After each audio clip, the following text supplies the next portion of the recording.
Hi and welcome to the Competitive 40k podcast brought to you by Vanguard Tactics. I'm your host, Stephen Box, and it is my mission to help improve the game both on and off the tabletop. So if you're interested in Competitive 40k, this is the podcast for you. And in this show, we are covering my road to the Las Vegas Open. I'm going to talk all things with Mark Reed, who you met on episode 1, about my list, how I've prepared, everything that I'm worried about facing, things that I'm looking forward to playing against, how I created the list, why I created the list, why I'm taking Blood Angels, and the evolution of this list.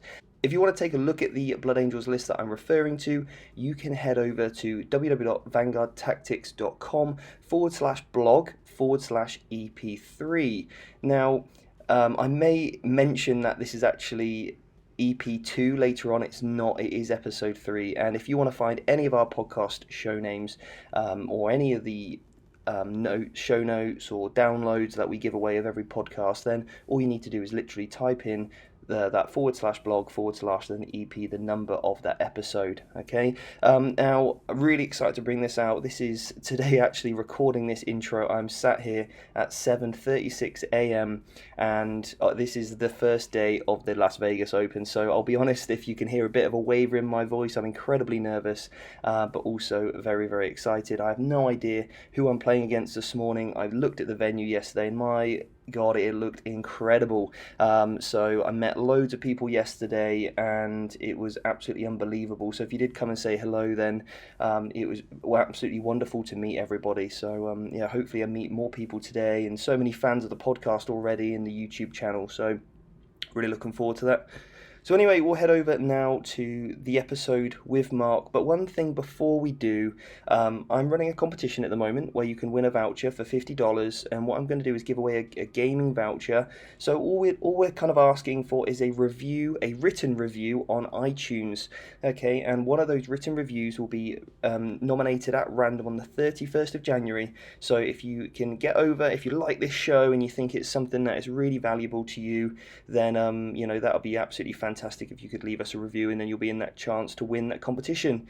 And I also forgot to mention, so the focus, obviously, the 40k in focus is my list in Road to LVO, and then the Better the Meta section of the podcast, we're going to be covering how to beat Iron Hands. So let's jump over to that recording with Mark, and wish me the best of luck.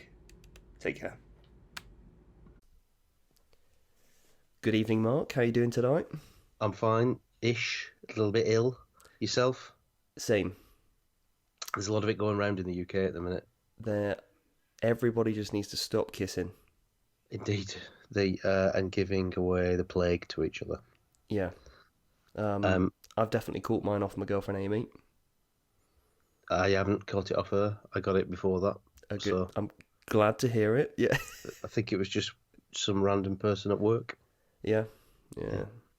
And guys, if you're playing 40k out there and sharing dice, a little bit of hand sanitizer, yeah? Come on, safety first, guys, yeah?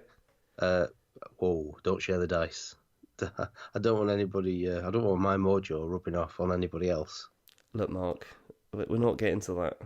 I certainly don't want to borrow your dice. You know how I feel about sharing dice. Oh, wands. Brilliant.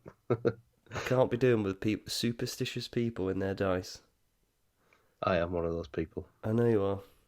It infuriates me. Anyway, Mark. So, what are we talking about on tonight's show?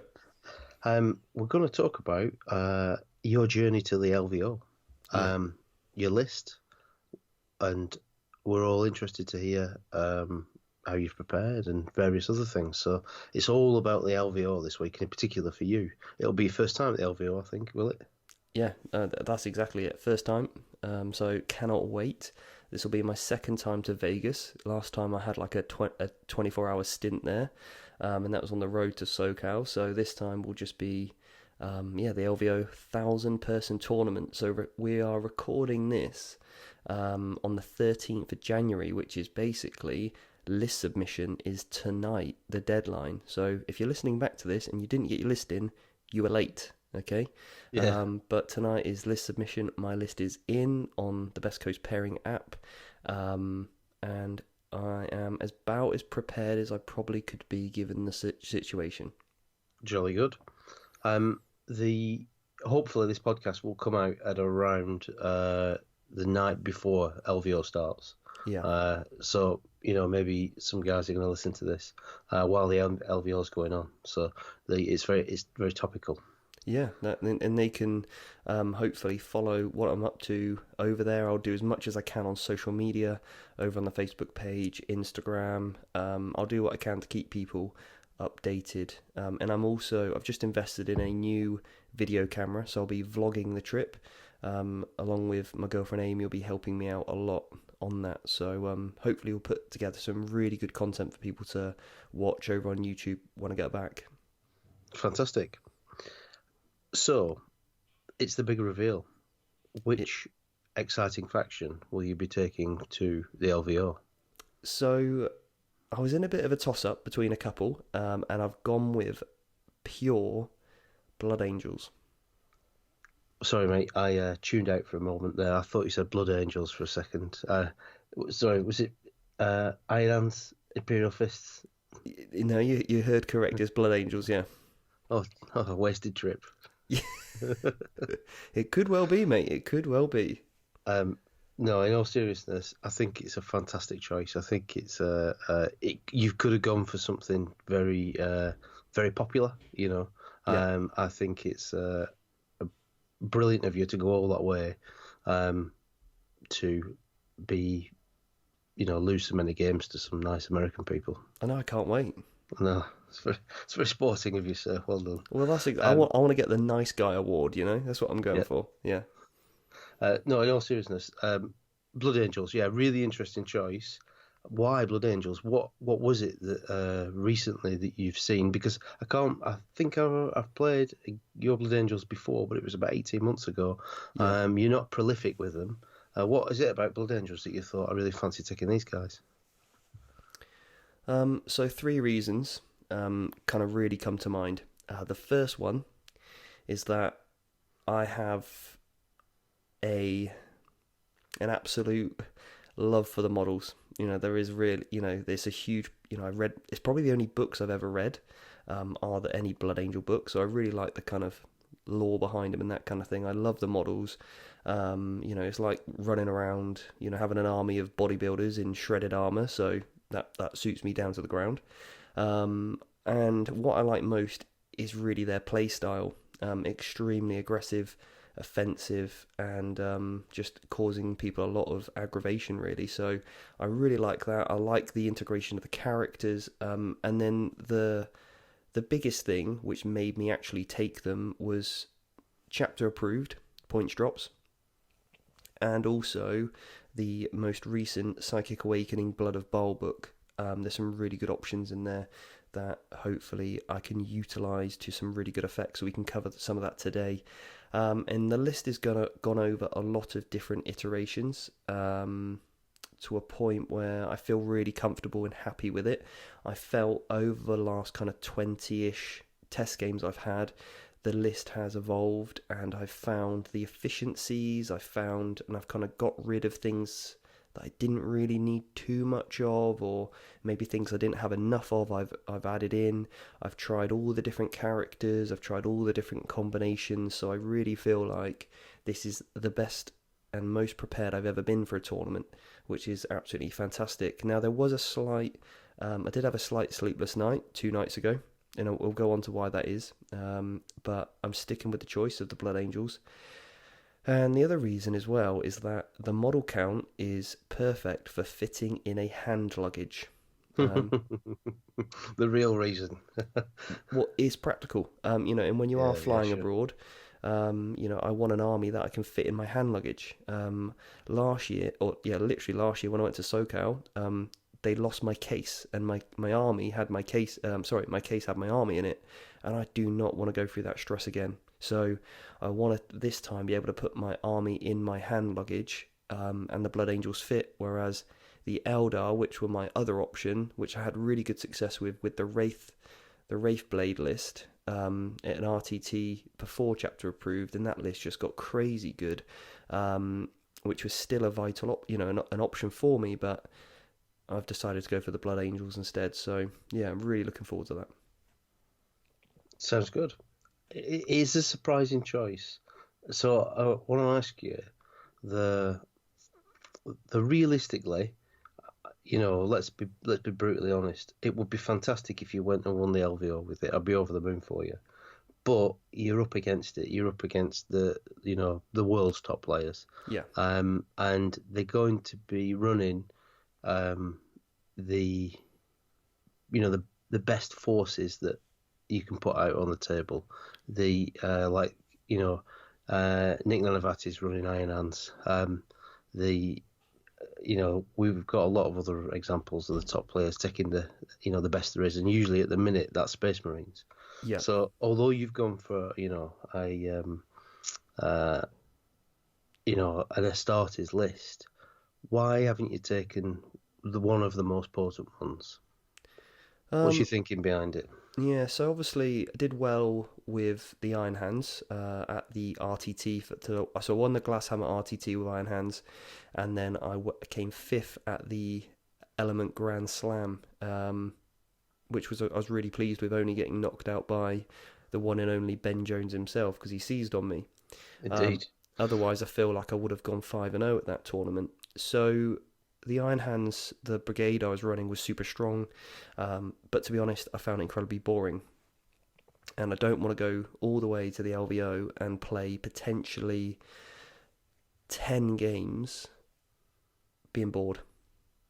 Okay. And I want an army that I know can go first or second.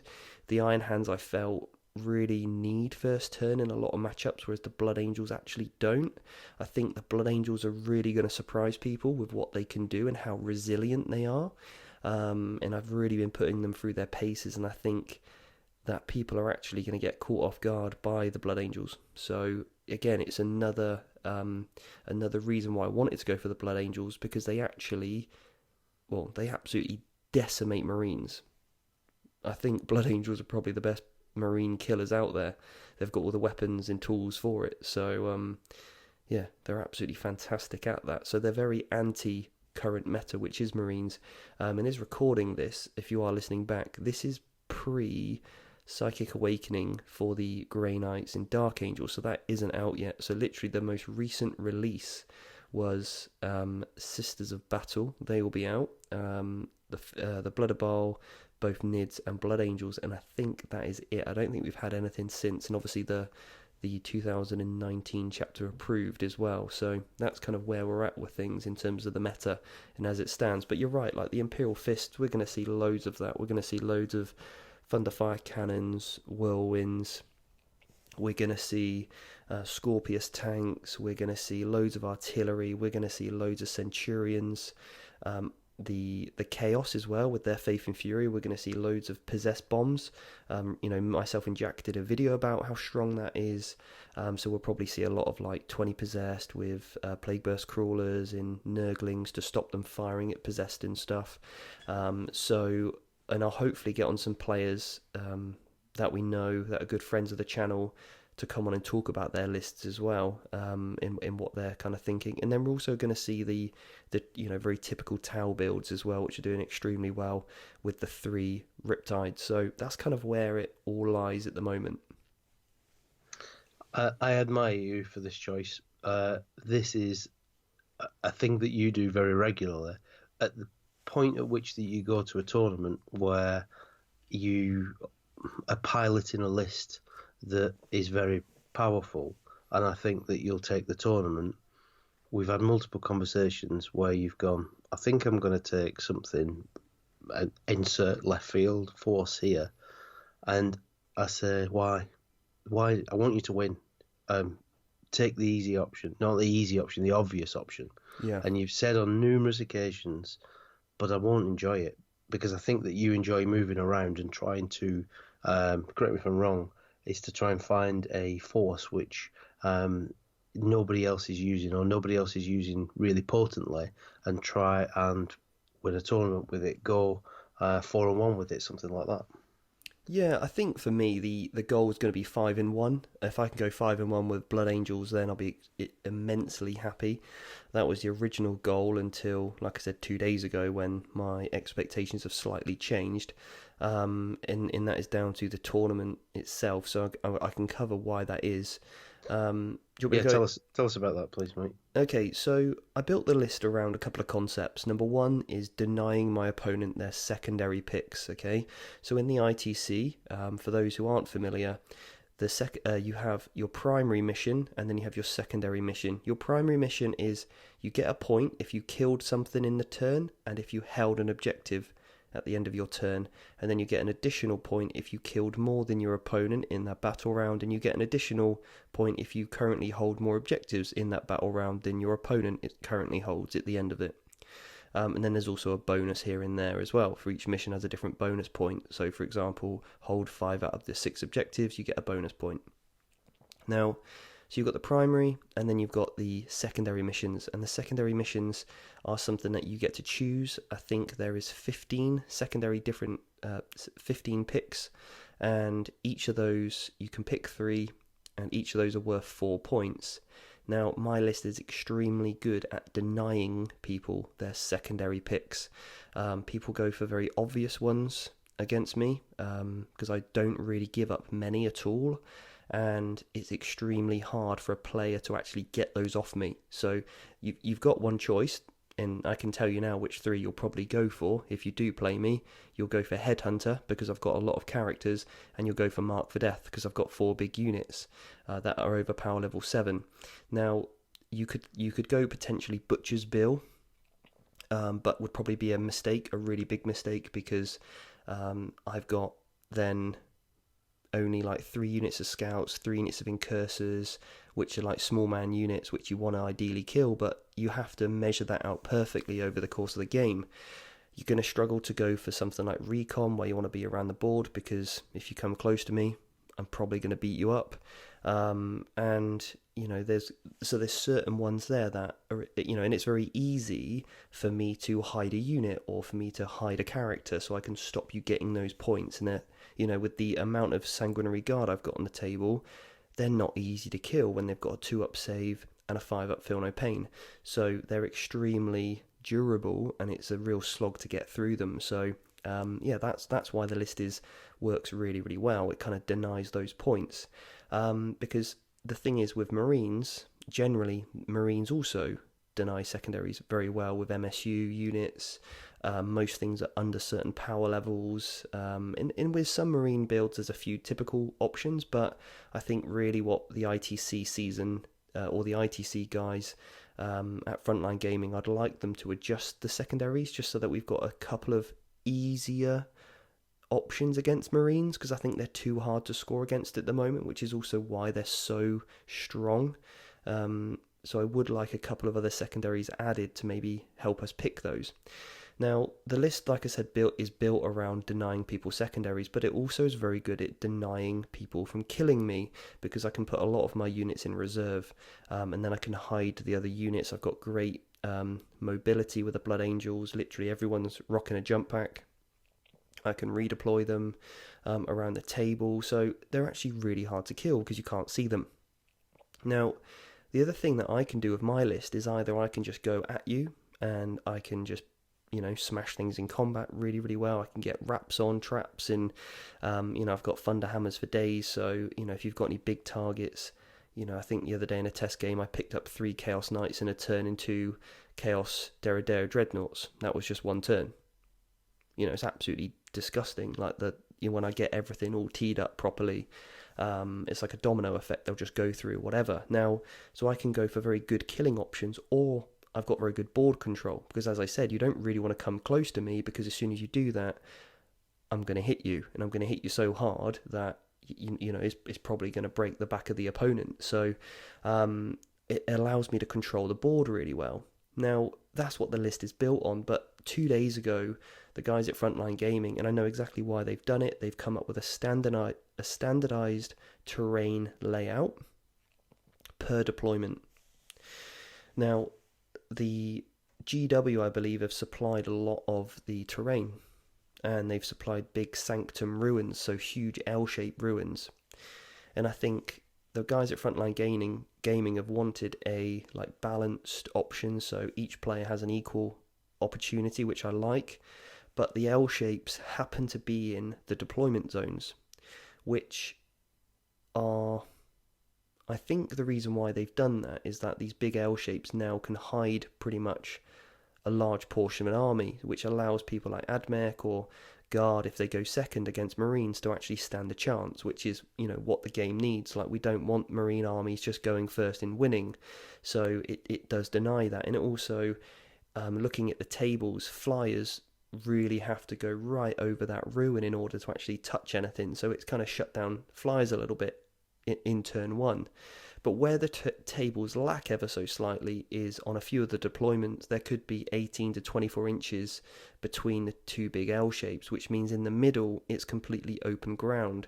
So that is where I was basing my list on, was the terrain and the enclosed ruins, so like more magic boxes, whatever you want to call them, which were in the centre of the table. And I thought that's great for me with my experience at SoCal, in when I do a lot of prep work. And the reason why I wanted to go to SoCal and so many others is so that I can become familiar with the tables, the terrain, the tournament organisers. And this is obviously stuff that I teach on the mentorship program. For example, the lesson I'm working on at the moment on the mentorship is all about preparing for a tournament. And these are some of the things that you want to be covering, because if you don't know the table layout and you don't know the terrain, you're going to go into that completely unprepared. So I've had to make a few adjustments to my list already, just to cater for, what is basically an 18 to 24 inch gap between the middle of the two ruins. One of my favourite secondary picks was King of the Hill. It's great for me to stay in the middle of the board, control the game, go for recon, and I can kind of dodge my opponent if they massively outshoot me, and maybe I can just bait them into getting a wrap on somewhere if they make a mistake. And that's what I kind of really excel at as a player, is, in my opinion, like my ability in the close combat in charge phase. So if a player does make a mistake against me, I'm going to really capitalize on it, and that's kind of how I can win against some of the much more harder matchups. And that's kind of my playstyle. I really enjoyed that when I went to the ETC using Harlequins and Ynnari. Again, a completely left field approach. Everyone was saying my list was rubbish, and one of the games was pretty much a draw, and all the others were a win for me. So it's taken that same play style but into I'll be honest, a stronger book. The Blood of Bile book is much stronger than Ynnari book, so it's just given me a little bit more tools and a little bit more power, really, which is great. So I take it that's where the sleepless night came from, because the thought behind it was, I've been preparing heavily with this list, and then suddenly the rug's been pulled out from under me, and do I still take this list, or do I prep something else? That's exactly it. Is everything I'd prepared for. When I play test, I play with what I would expect amount of terrain. That when we did playtesting, when I playtest with Joe, in actual fact, I've been removing terrain pieces every single game to make it harder and harder on me. And Joe runs Imperial Fists, and we've also tested against him having 3 Thunderfire Cannons and 3 Whirlwinds, which don't even need terrain. They can just kill me wherever I'm on the table.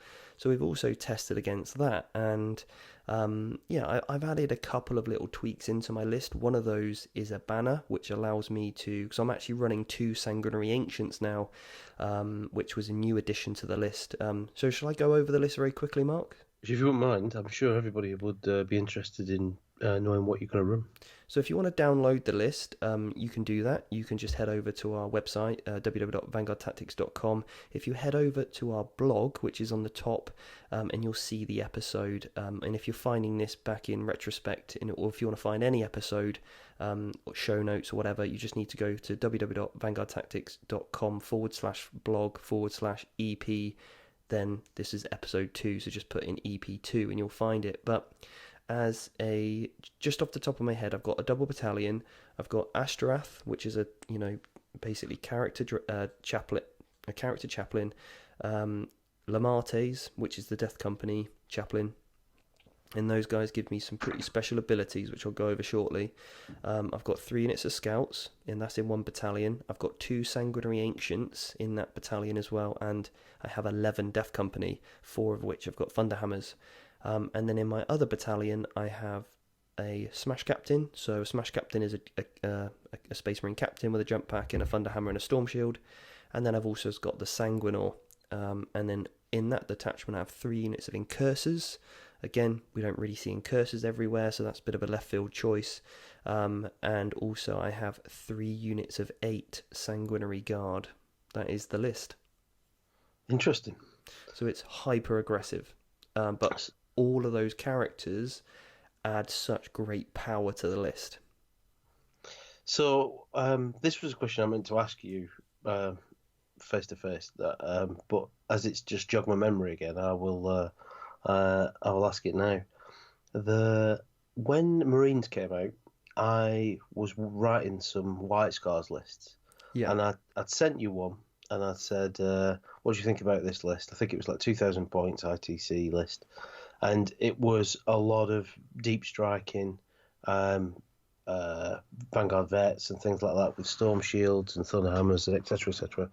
And you said to me, it's all in your face. It's you're going to drop what you've got, and if somebody screens it out or you can't get through, you're going to struggle. Mm-hmm. So it seems as though that I wouldn't say you haven't taken your own advice, but it seems to work for Blood Angels where it didn't for White Scars. And it was good advice. As soon as, I looked at it, I went, oh, yeah, I didn't really think about that. I needed a couple of units that were, deep striking combat units, and I needed some mid-board presence as well, some shooting and that sort of thing. So why does it work for Blood Angels and not for White Scars? A couple of key reasons, and that's basically Blood of Baal now gives you a +1 to charge, which is their added to their +1 to wound. So coming in from Deep Strike now, every unit is on an 8 rather than a 9. So that makes your chances a lot more likely. Yeah.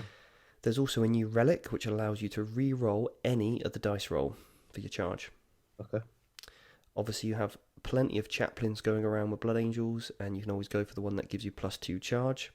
And also with that, because you have another couple of things, the Death Company can move pre-game, or a Death Company character can, so Lamartes, he's got the Death Company keyword, can also move pre-game. So you can get your chaplain with his ability on the table where he needs to be for everything to go off, because obviously your chaplain needs to be on the table before you just bring him in from reserve. Okay, and that's the difference between where the White Scars can't do that. Got you. The other thing as well, a stratagem where allows you to pick up a unit of deep jump pack guys and put them down anywhere on the table 9 inches away. Okay, so I could always pick up Lamartes and put him back on the table somewhere else. Or I can pick up a unit of Sanguinary Guard or Death Company, pick them up, put them down wherever I need to. So I'm not fixed to where I have to go. Which also means the infiltrators, also the incursors and the scouts, are really just there. They're not meant to be in your face turn 1. They're actually meant to be like kind of hiding, zoning out my opponent, and basically grabbing the ground. And also with the Blood Angels, when they come in from Deep Strike or Reserve, they get a 3d 6-inch charge.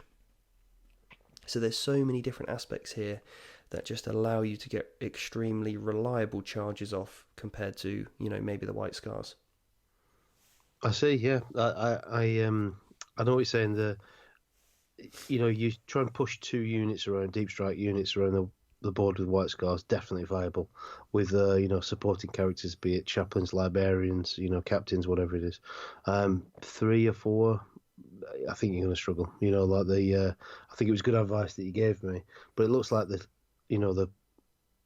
toolbox you've got with Blood Angels is sizable for a combat army.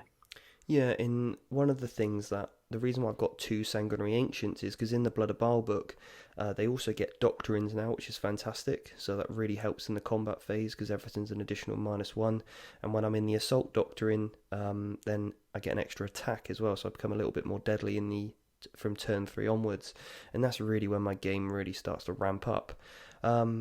What I also get is a Sanguinary Ancient can take a Relic banner to give me +2 movement. So that's why I had to change my list to hopefully help me now get over the 24-inch gap between the two big L's on the table. So I've got that, and then the other one I like to take is a banner for a 5-up Feel No Pain, which just makes my units extremely survivable now. Sanguinary Guard have a 2-up save, obviously 1-up when they're in cover, and they get a 5-up Feel No Pain now because of the banner if it's nearby, and also they have 2 wounds each, so they're extremely survivable compared to Vanguard veterans, even with a 3+ Storm Shield. Do they have a invulnerable save? No, but you can get them one. So there's a couple of options. You can either take a Psychic Power to help them, which I don't have. You could add an Inquisitor in to give them one, which I don't have. But what I do have is Ashtaroth. Now, if Ashtaroth, once per game at the start of the movement phase, I believe, you roll a dice for a unit nearby. And if you roll a 6, you get +1 to hit with that unit and a 4-up invulnerable save. If you roll a 2 to 5, you just get +1 to hit. So typically he'll help out my Death Company, because obviously those Thunderhammers now can hit on 3s, 2s, and then -1 to hit back on 3s. And then there's also a really good relic that you can take, a relic weapon, bolt weapon. If one of your characters shoots, so I can put this on one of my Sanguinary Ancients, because they have an Angelus bolt gun. If he shoots a unit, he just needs to hit, and if he does, every model that attacks that unit gets +1 to hit in the combat phase. So now I can have my Thunderhammers hitting on 2s, and that's with the -1. So there's lots of different options there. They're really toolboxy. So if I don't need the 5-up the 5-up Feel No Pain. Sorry, I misspoke there. I can go for something else. If I don't need the extra movement, maybe I go for the +1 to hit. If I don't need that, maybe I go for the Ignore Overwatch on my Smash Captain. So there's lots of different options to get me out of different holes. Now, funny you should say about the White Scars. I nearly actually added in a White Scars Battalion. Oh, really? Yeah, and the reason for that is so that I could take a Smash Captain from White Scars with the Master of Snares to keep people in combat. Ah, I see. That Warlord trait, so it stops people falling back on a 4+, I believe. And then I can take a Librarian to cast no Overwatch on a unit, and also add, additional to the charge. But the thing is, it just took away from the feel of the list. I had to I'd have to sacrifice another unit of Sanguinary Guard, so I'd only have 2 rather than 3. And everything I tested, I just thought, do you know what? I just want another unit of Sanguinary Guard, so that's what I've gone for. And also staying pure Blood Angels just feels a little bit better for me, rather than having a White Scars and Blood Angel mix. Sounds great. I think that it'll be an adventure. I think you're the sort of person that won't regret it. I know you're the person that won't regret it. People might go expecting glory and then not get there and think, well, this is a long way and a lot of money. But I think you'll enjoy it whatever happens, because you're being brave. It's a bold choice, and I hope that it goes well for you. I hope you get some beautiful large terrain in the middle, and you can give people a nasty shock. Yeah, that's it. What I would say to anybody listening is that believe me, it's a frustrating list to play against. If you are trying to open shooting lanes, if you're trying to target anything in Steve's list, he makes it extraordinarily difficult. That's not giving away any secrets, and it's very difficult to score points off. If you could leave something in the open, you think, oh yes, this is fantastic, but he's basically just feeding you the units that he wants, so that you keep in your castle. Depending on what list you've got, it's different if you're playing 180 orcs to the sort of marine list that I'm playing at the minute. Mm-hmm. But yeah, I can vouch for the fact that it's a very frustrating list to play against. Yeah, that's good. That's really good for you. I think you've done a great job with it. Yeah, I think the Blood Angels are a high risk, high reward list. They're not obvious. I think the obvious ways to play Blood Angels are the wrong ways to play them. A lot of people, assume a lot about how I'm going to play it, and I don't play it in that way, and I think it really catches people off guard. So it's going to be interesting. And the thing is, if they then try and predict the way that I can play, and they expose themselves or stretch themselves too thin, then if they've left me a single gap, then I'm going to get in and I'm going to exploit it. And I'm not going to feel bad about it at all. Neither should you. You should just enjoy yourself and buy him a beer after. Yeah, so realistically, my expectations now with the terrain set up, 3 and 3. Fair enough. And then it's a bonus if it's better, I suppose, you know. I'd love 4 and 2, but Yeah. with the terrain, there are and basically the terrain is set for the top 100 tables. So game 1 I could be there randomly, or I might not be. 3 of the deployments for me are playable, 3 of them aren't. Now I might get lucky where one of those deployments, which isn't very favourable for me, is against an army that maybe I just crush, right? Or maybe I play against an opponent that doesn't know how to handle the Blood Angels, or maybe they make a big mistake or something in the game. So, you know, there is that random element to it. So I can only go in with what I would expect, worst case scenario. So that's kind of what I'm going to go with, is a 3 and 3 approach. And if I can do better than that, then fantastic. Ideally, I'd love to be making the top 8, playing through that ghost round. And, you know, I certainly have a strategy to get there, because what I don't want to be doing necessarily is just trying to absolutely crush my opponent turn 1. What I really want to be doing is just going undefeated, because if you go undefeated, you make the ghost round, which is a round where they formalise the top 8, so all of the undefeated players play off, and then the top 8 go through. So in that they then play on to the Sunday. Now, you don't need to win 42-0 in order to get there. You just need to be undefeated. Yeah. So that was the original intention with the list, is deny secondaries, deny scoring, score where I can, and just, you know, essentially get the win. And this is something we talk about on the mentorship all the time, is about, you know, basically how you're managing your gameplay and the scoreboard as well, and being aware of that. So yeah, I'm excited for it, Mark. I really am. So that leads me on to another question, actually. That why the LV though? Why is it special for you? You know, why are you interested in going there? Because for us in the UK, it's a good old trip. You know, that it's probably a week's worth of time out to go there. It's a fair expense as well, you know, with hotels and flights and that sort of thing. So, you know, why are you plumping for that instead of, you know, saving your money to go to the ETC this year? So it was something I've wanted to do for the last couple of years. I mean, for me, I see it as the pinnacle for a singles event. You've got, you know, and it is the largest event in the world now, 1,000-player tournament. I really enjoy the ITC format.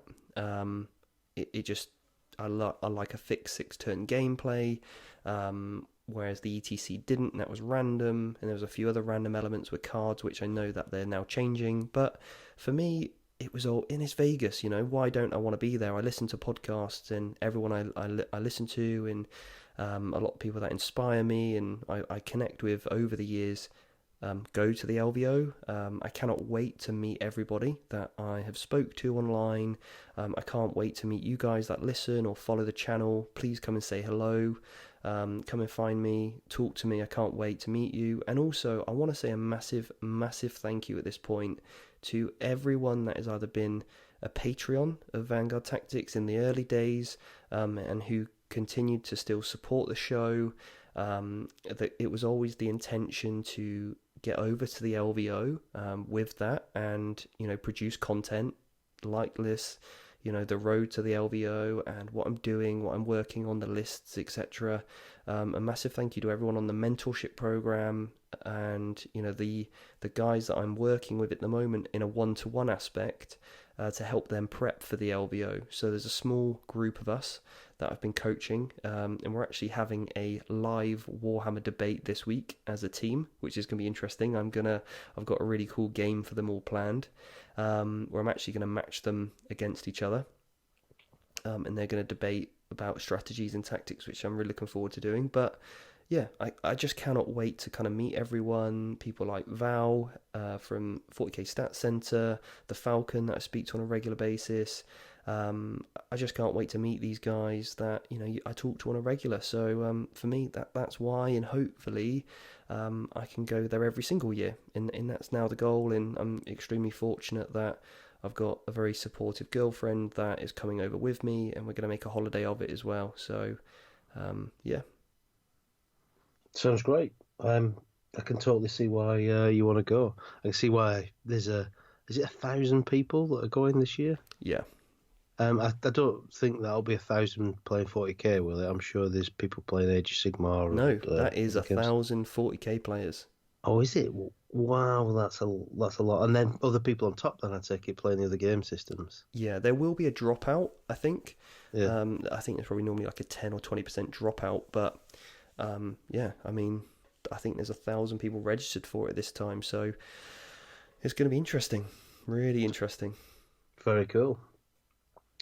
So how are you doing in the ITC this year? So, what a lot of people will do is they'll play ITC for the season, which Yep. runs from around February, early March, till the same again the next year. Well, I think it starts and ends with the LVO. Oh, does it? Okay. Yeah. So you're right, like that kind of February time, because LVO is always the end of Jan, isn't it?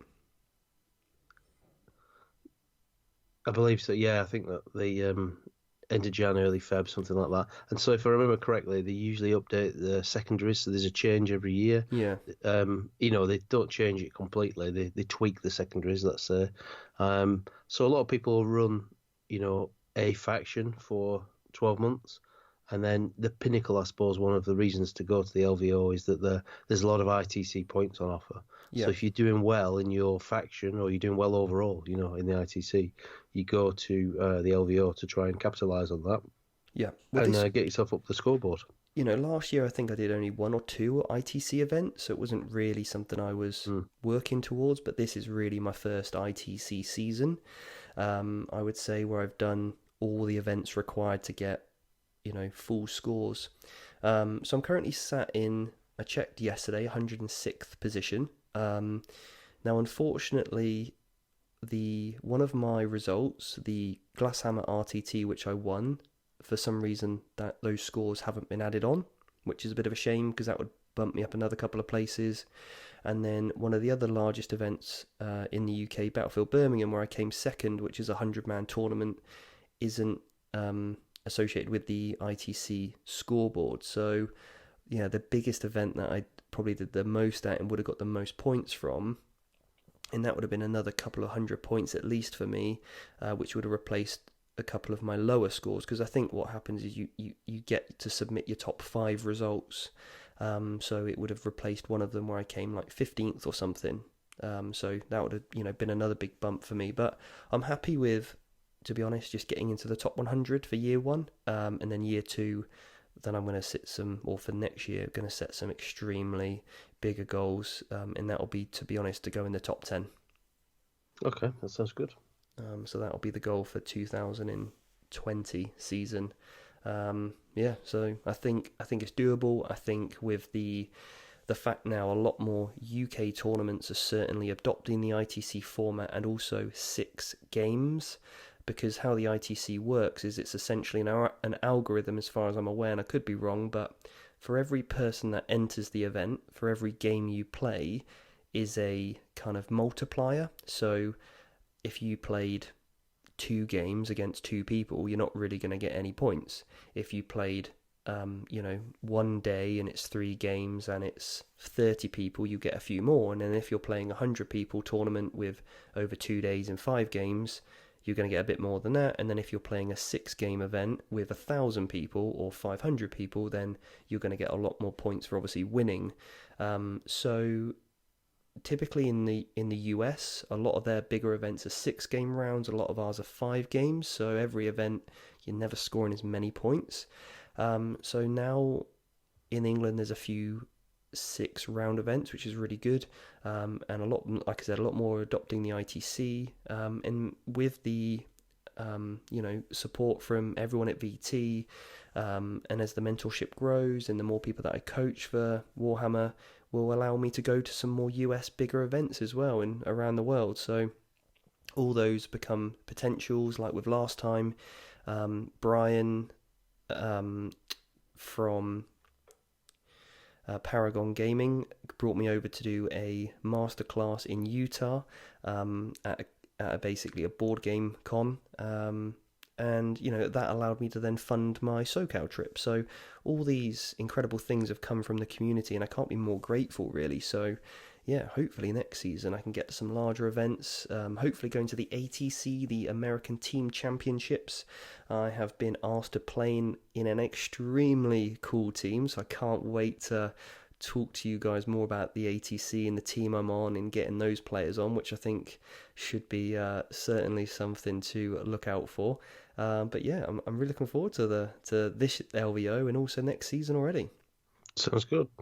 So if you turn up at the LVO and you're playing opponent and your opponent turns up with a tray full of models, you look at those models.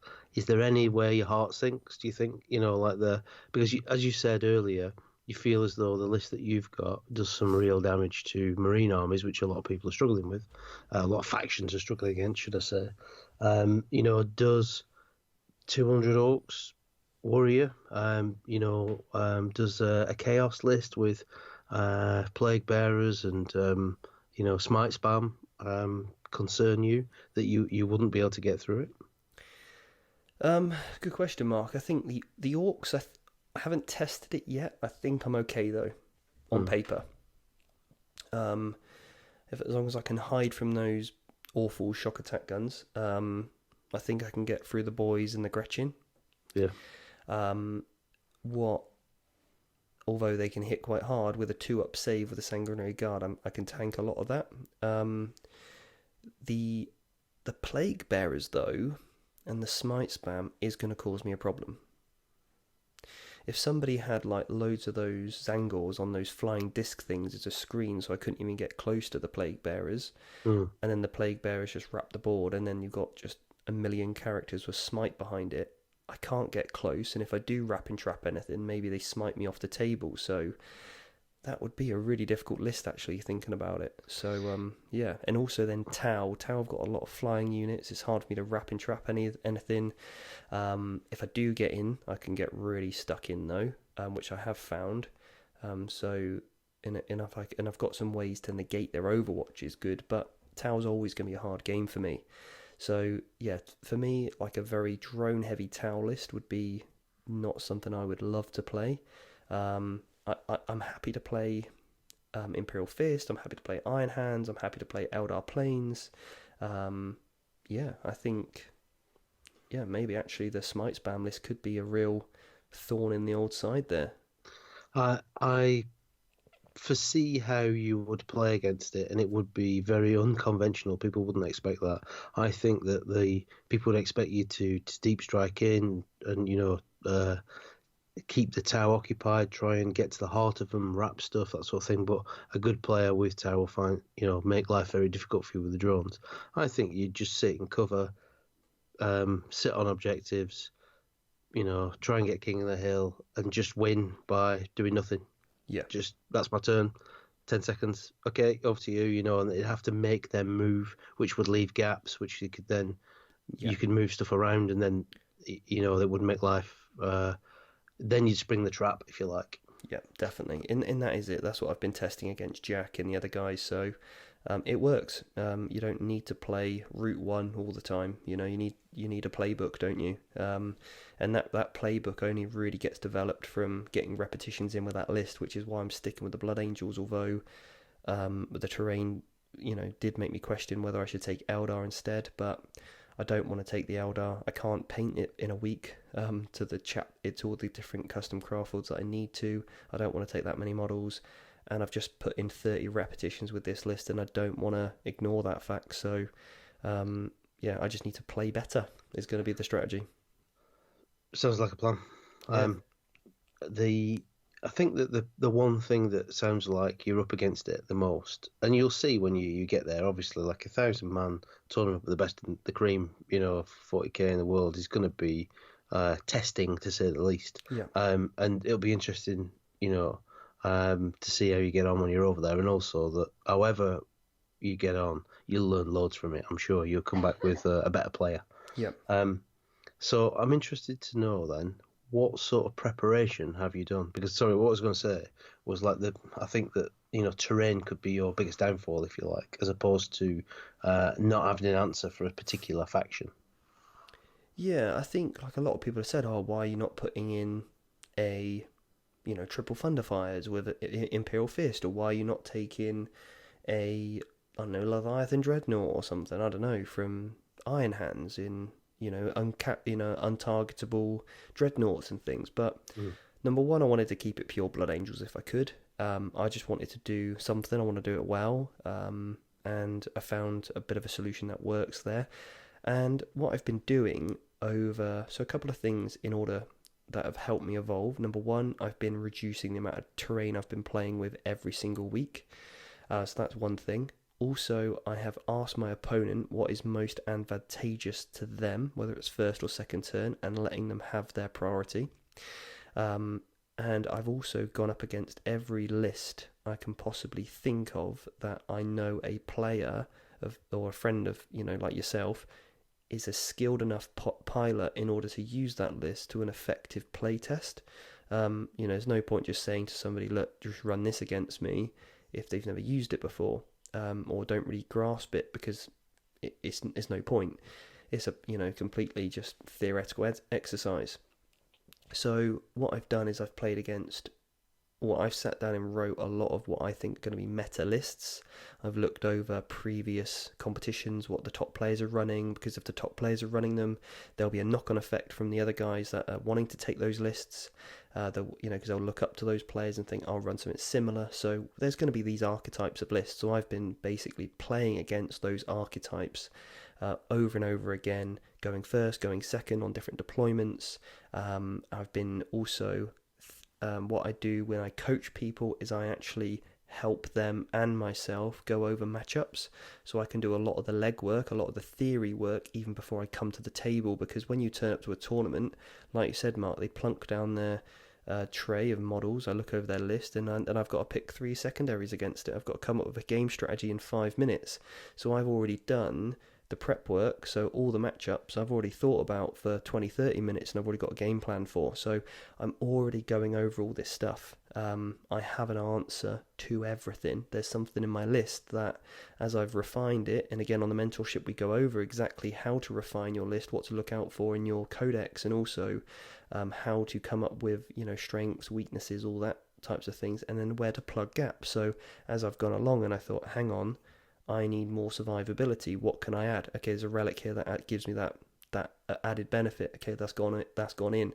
That's extremely useful. For example, one of my warlord traits is ignore morale. Nobody ever goes for that warlord trait, but I cannot tell you enough how useful that has been in a lot of situations. Just ignoring morale, because it can deny people getting a kill against me, and it stops me from having to spend 2 CPs. So there's lots of little things that have come up in the playtesting where I thought I need a little I need a little tool here. Okay, let's look in the codex. Let's re-look at it. Every day I'm picking up the codex, going through it, looking at different stratagems. There's stratagems in that book that are phenomenal. Like one of them, when I was running 15 Death Company, 1 CP for every 5+ you roll, for every model you put within an inch of an enemy model, you get to roll a dice, and if it's a 5+, there's a mortal wound. You're averaging about 5 mortal wounds per charge. That's incredible. Really nice. So yeah, the playtesting's gone well. I've asked peers, I've asked friends, I've asked people that obviously know the game well. What do you think? I'm not arrogant enough to think I know everything, and I've took on a lot of feedback from different people, and just tried it out really, and then kind of gone with a list that I'm going to enjoy most. So, even like literally 2 days ago after the terrain situation, I was speaking to Neil Kerr, who we've had on who's an absolute exceptional player and referee of the game, knows it inside out. We were discussing some Blood Angel stuff, going over some little added extras. So yeah, there's so many people that I've looked out to, and there's probably too many people to mention at this point. But again, Thomas from Utah, who's one of the top Blood Angel players, I speak to him, that I met when I went over. and to Utah before, so he's given me some ideas and some little things to look over, and obviously you guys with VT as well has been great. Well, we wish you all the best. Thank you very much, mate. We're all interested to see how you get on. Hope you smash it. It's certainly a very interesting list. And I think that we've covered pretty much everything I wanted to there. I think we've got a real good feel of why you're taking it, why you want to go to this tournament, how you've got on this year, how your list works, what you're frightened of, and what you're not frightened of, and the sort of lengths you've gone to try and prepare for it. And that's a lesson to everybody. That's the reason, that we're just more than interest asking these questions and get you to answer them is so that people can go, oh yeah, have I prepared enough to go to this tournament? Whether it's just a tournament at your local game store, and it's an RTT or something, maybe 3 games, or it's the LVO. You still got to prepare properly, and the lengths you need to go to do that are, what you've done is a fine example of it. Let's put it that way. Oh, thank you very much. I think that's the difference between what I've learned over the years is, when I've gone to an event and not done as well, it's because I didn't prepare for it.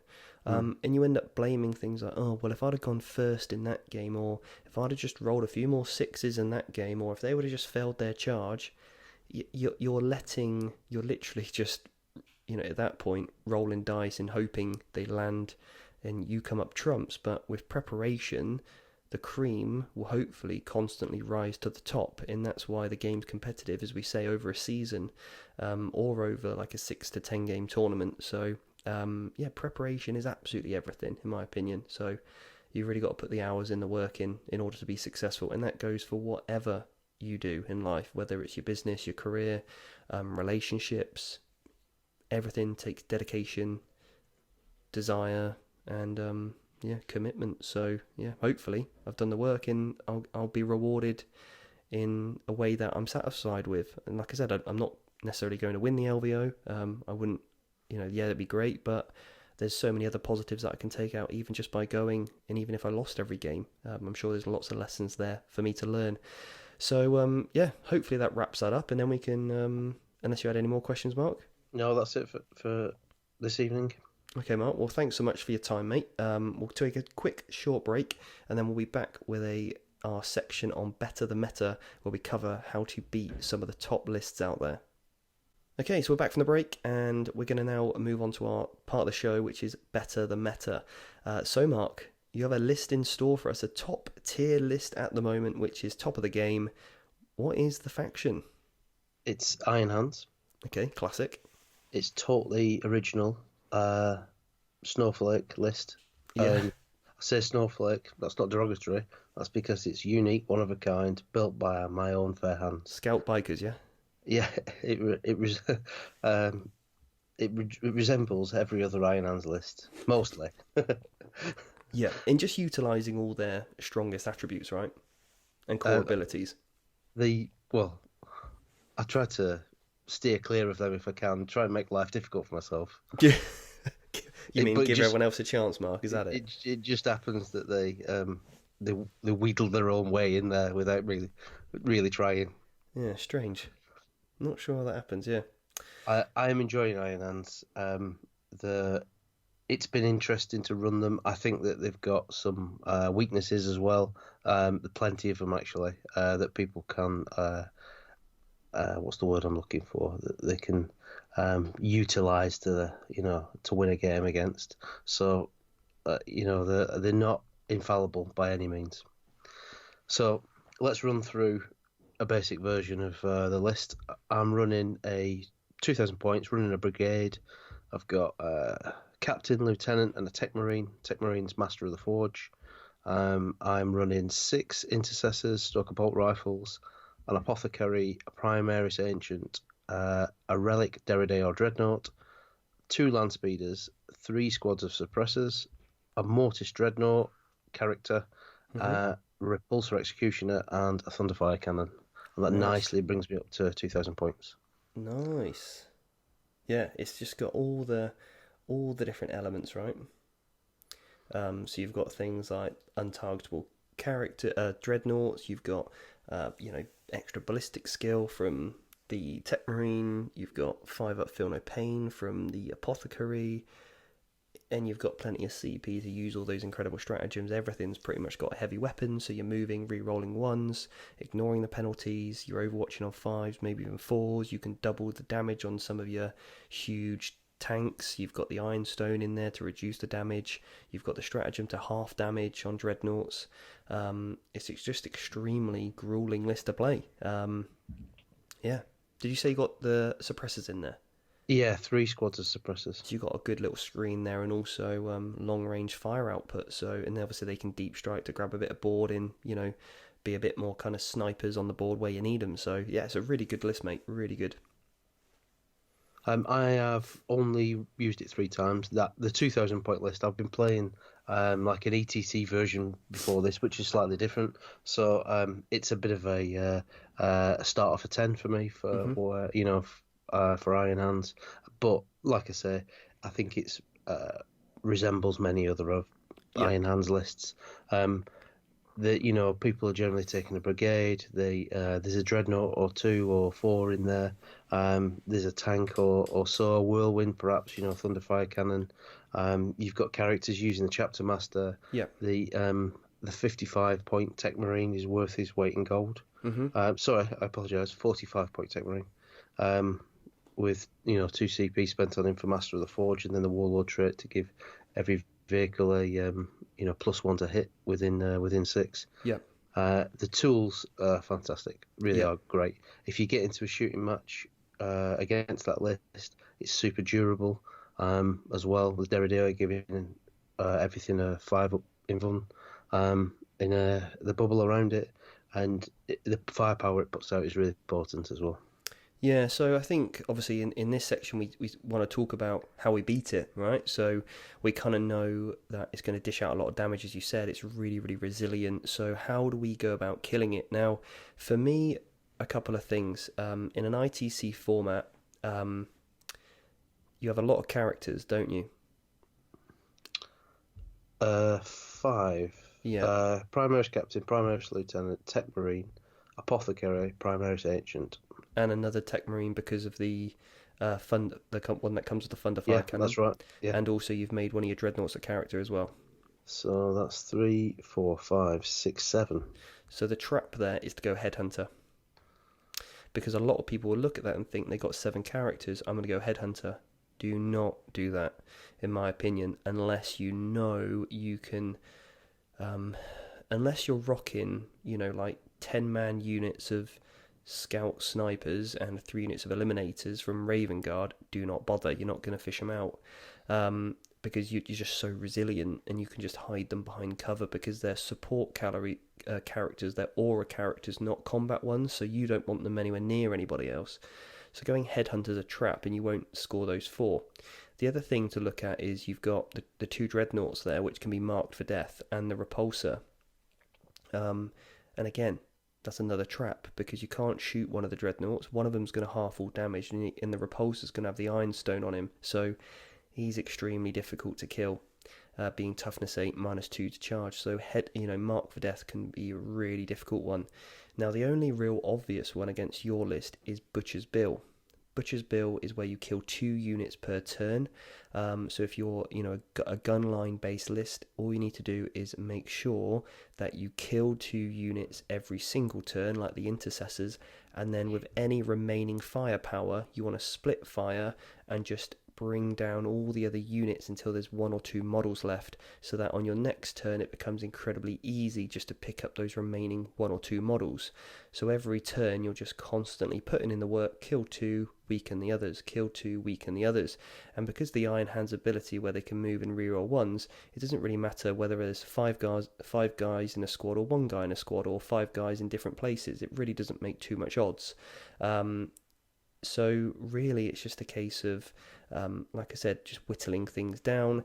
The other one you could go is Engineers, because although the marked as of a Thunderfire cannon, it's going to be really difficult for a Thunderfire cannon shooting even twice to even take out, let's say, a 10-man unit of insert whatever unit you want, and you don't have to use just infantry. You can sometimes use something a little bit more durable, like a dreadnought, or with one of the guys that I'm coaching at the moment, we use one of his custody dreadnoughts as an engineer, and he just sits on that objective, and nobody's killing him. So it doesn't have to be an infantry unit. It can just be any unit that doesn't move, that doesn't shoot or attack, that started the turn holding an objective and ends its turn holding an objective. So you could use a skimmer or a venom or something to be an engineer, and the primary goal is just to keep it out of harm's way and out in hidden. And obviously when you pick your secondaries, you can look at the table, and you'll know which side you're going to be on before you even pick those anyway. So you can have a good grasp of where those objectives are with terrain and things to know if you can actually hide those. So engineers is a good one against Mark, or against this typical build, because you're going to want to be hiding a lot away, because you don't really want to engage this thing in a firefight, because you're probably going to lose it. Like I said, Butcher's Bill is another good one, and then maybe ground control. Ground control I really like, especially if you go second. The Iron Hands player would typically want to go first, because their perception is that their army does better going first. So if you deploy to go second and you hide everything as best as you can, then it's going to put Mark on a really difficult footing to actually kill you turn one. And the Iron Hands player will normally go for old school, because they'll perceive themselves to get a first strike, a last strike behind enemy lines with those suppressors, and they'll try and kill your warlord, and then they'll go for things like Mark for Death, because they're a killing army. So you can start to negate some of that and just keeping your characters back until the end, hidden out of line of sight. Mark doesn't really have any sniper work, so he can't really fish out any characters, and then those characters at the end of the game can just jump on objectives, which will then get you your ground control. So you're playing the longer game against the Iron Hands, but you're not really trying to take them head on. You're trying to work around what they can do and play very defensively. What do you think to that analysis, Mark? Yes, solid. The one thing I would add to it is that what I find very difficult with this list is board presence, board control. Mm-hmm. I want to be castled up in a corner, safe, getting all the bubbles from all the different characters. Like you said about the picking the characters for Headhunter, unless you're Raven Guard, you've got a lot of eliminators. I'm not gonna allow them out of the bubble. They're only there to buff the other units that are there. And if you're out in the open for too long and I've got sight, then I can take you off the board pretty successfully with the firepower that I've got. It's a very much like Tau. It's a Marine Tau. That having playing against Tau for several years, because Jack has them, and he's a skilled pilot with them as well. They remind me very much of some of the lists I've seen with him, where they castle up. You don't really want to move. You want to get all the buffs, and you want to try and obliterate your opponent, take as many of their models off the board, and then start to move. You're looking at turn 3, turn 4 to move out into the middle to get more objectives. I'm thinking I want to get kill more, but I don't think I'll get home more ever. Yeah. Unless it's the final turns of the game. Mm-hmm. So if you look at the units that I can use in that list to try and gain, set on objectives, I've got 2 land speeders and 3 squads of suppressors. They're the most brittle items in my list. Yeah. Even the intercessors in cover are 2 up in cover with, if they have the bubble, a 5 up feel no pain and a 5 up invuln. Yeah. And the apothecary brings them back on a 4 up. Mm-hmm. So they're super durable. So that's the most brittle part of my force, if you like, is the one that's facing, meeting the enemy in the middle of the board. Yeah, and obviously you want to, if somebody tries to go first against you and they have you can obviously place some of the objectives in. As an Iron Hands player, you're going to be putting those objectives out in the open, aren't you? Because you want them just to shoot them. You want to shoot your opponent. So if your opponent's going first, Mark, then obviously they'll move their units onto those objectives. Then you're giving Mark an easy time just to shoot you off it, and then he can just draw you on the hold, so you don't get the hold more, because Mark's going to go for the kill more every turn. So if you go second, you can just go, right, Mark's on one objective or two because he lacks board control, so I'm just going to move out on 1-2 objectives and get the hold more, to make sure that you're constantly scoring that. So really, when you're playing the Iron Hands, you want to be denying those secondaries, and assuming that Mark's going to be very aggressive with those Iron Hands, which they can do, because that's exactly what they're bred to do, is just destroy everything in the shooting phase. You can hide and really use terrain as best as you can. Keep things in reserve for as long as you possibly can as well. Keep things off the board. Keep things out of range, out of line of sight.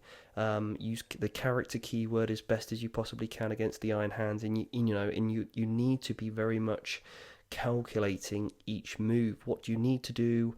You don't want to overstretch yourself against the Iron Hands, because ultimately they'll take advantage of it and they'll punish you for it. So yeah, hopefully, guys, we've given you some good options there. Don't go for the obvious secondaries. Try and go second if you can, if there's plenty of terrain, and do your best to job to survive all 6 turns and play the long game. And if you've done that, you can maybe just get a draw, or just get a win.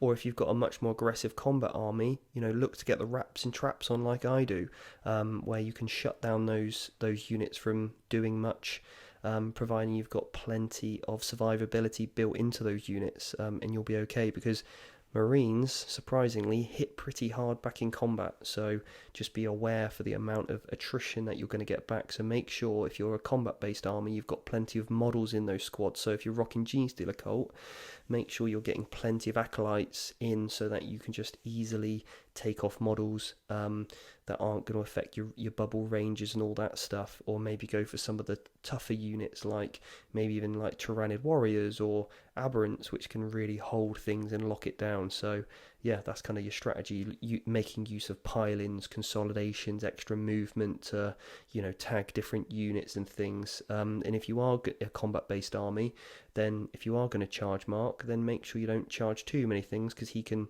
spend 2 CPs to interrupt. He can heroically intervene with those characters, which again, it's just so many attacks, even if not much.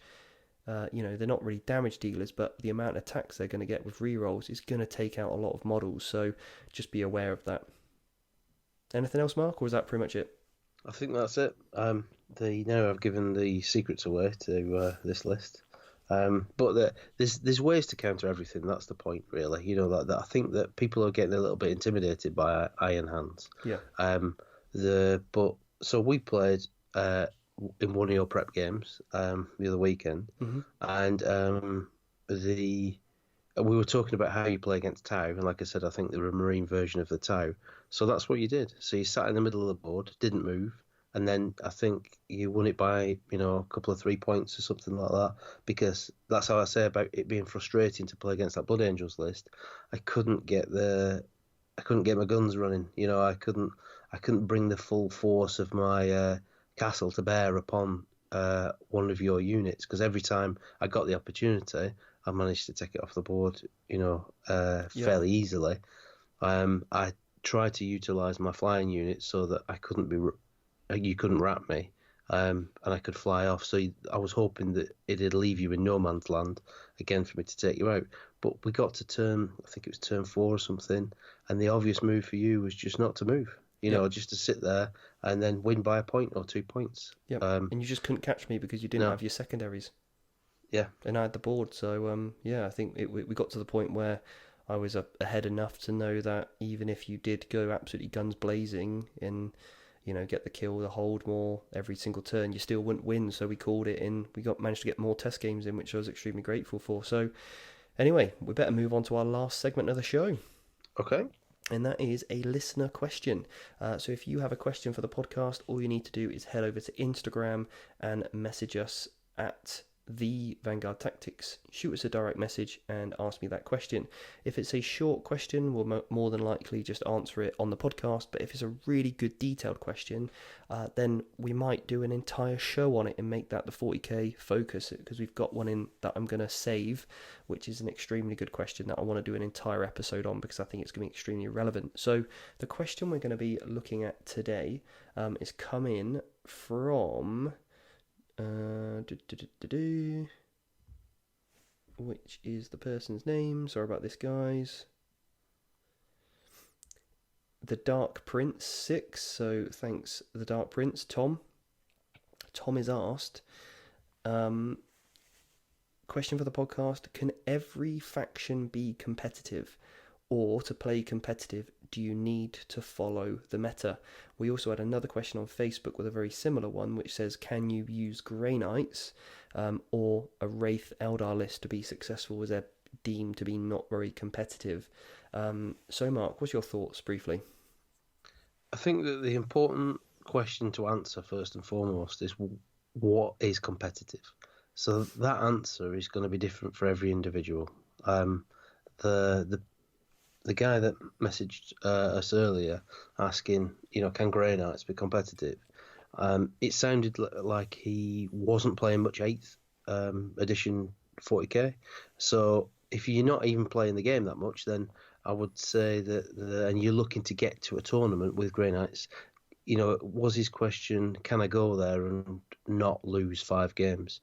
You definitely can. You can definitely turn up to a tournament. You can play 5 games, have a load of fun, and maybe, if you're a new player, you win 1 or 2 games.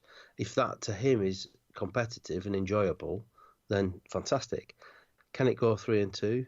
It can, but I think that it's not that easy. There's still some good units in there, but I think that you need to be practiced with that. You unless you're a very good player already, that can pick any book up and find good combinations. I think that you got to go, right, I'm in this for the long haul. I'm going to spend a year with this book. I'm going to go through all the combinations, see what works in ITC. If you play in ITC, see what works in ETC. If you play in ETC, because they're both very different and the lists will be very different. If you want to go 5-0 and win a GT with Grey Knights, it's going to be tough. You need to be a good player, and you need to be really, really well practiced with that list. Ironically, the reviews or the releases, like the leaks, that GW give, the previews, came out today for Grey Knights, and I think they are going to be brutal. I might actually take Grey Knights to Greetings of the Warp, Oh, really? Yeah. Anyway, that's a subject for a conversation for another subject, but yeah, I think you're right, Mark. It's all about your expectations. For me, being competitive is being able to bring your best. Okay, so it's turning up to the table and having a really good, strategic game against an opponent. You can be competitive and lose the game. I am a competitive player, and my army is competitive. Just because I go to the LVO and I don't win all my games doesn't mean that I wasn't competitive in a game. I'm still competing for the chance to win it. So to be in it to win it, you need to make sure that you are practiced, you've got your repetitions in, you have thought about and prepared for every eventuality, and you have an answer to it. So you don't just rock up and go, well, I've never seen that army before, I don't know what that does. Yeah, you're not competitive in that example. Managing your knowledge, which is again why in our mentorship program we go over every single faction in detail, so you know exactly what to expect. You don't want, and why we do reviews and things on these podcasts and stuff. So, and that's the goal with this podcast, is to go over some of this stuff. So hopefully by now you've got a better idea of Blood Angels. You might not ever want to play Blood Angels yourself, but and again with our Better the Meta, now you know what to expect from Iron Hands to a degree, not in the full detail, but to a degree. So you can start to build up your knowledge base to be competitive and have answers to it, to have a game strategy and be prepared for it. Are Blood Angels competitive if they've got 1 Bile Predator, 5 Terminators, 5 Scouts with snipers, and 5, a unit of 3 bikes here, in a couple of tactical squads, in, I don't know, none of the named characters, perhaps, potentially, I don't know, like, in a Devastator squad, in a Storm Raven? Is that a Blood Angel competitive list? No. But there is a Blood Angel list that is competitive. It just happens to be built differently. The strategy's different. So it's all about understanding what units are effective against the current meta. So, for example, with Grey Knights, I've actually just written a Grey Knight list, and it contains 30 Inceptors that can all split up so that they can all combat squad. So turn one, they're 9 inches away. That's 120 shots. That's 6 smites. And this is even pre the new buffs they're about to get. They can then get re-rollable charges to get some wraps on. So out of 6 units charging, they can gate an affinity, another character into the middle of the board to give you all those abilities. With the Ancient there, he can then give you those re-rolls with some extra buffs in combat, get some wraps and traps on, so all of a sudden these units can't be targeted. There's the Paladins, huge squads of Paladins are really, really useful. So there's so many ways there, but with the Wraiths is another example. I found something that I really liked the look of, and I thought, right, what needs to happen in order to make this work? What do I need to build into it? I can't just put it on the table and expect it to do something. I have to invest. I have to really work hard and be practiced. So yeah, any faction can be competitive. It doesn't mean every faction can win a tournament, but again, it's going to depend on the player hands it's in. So yeah. And that's exactly why we created the mentorship program, wasn't it, Mark? Yeah, so people could get an opportunity to. I think this is a key thing, right? Really key thing. So if you are a student of the game, if you are looking to improve your play, you're gonna and you want to know, what's good deployment look like against this list, against this list, against this list? What does a good psychic phase look like? Which power should be trying to get off first with my CP reroll or Runes of the Farseer or whatever it is? What's a good shoot phase look like? What's target priority look like? Those things will keep you warm at night, no matter whatever faction that you want to take. So fundamentally, I think that the time and effort has to be put into yourself to improve your play in the game. Yeah. And then once you've made that effort, which is the why you put the mentorship course together, to go through every single facet of the game to try and improve people on it and give them a something they chance. something they could go back to constantly as well, to go over after you'd had a game, or things on taking notes and setting goals and things like that. All the smaller items that can build up into a big improvement. I think fundamentally, if you're enjoying yourself and you've got a good understanding of how the game works and you're doing the basics right, you'll be competitive, and it's a great hobby.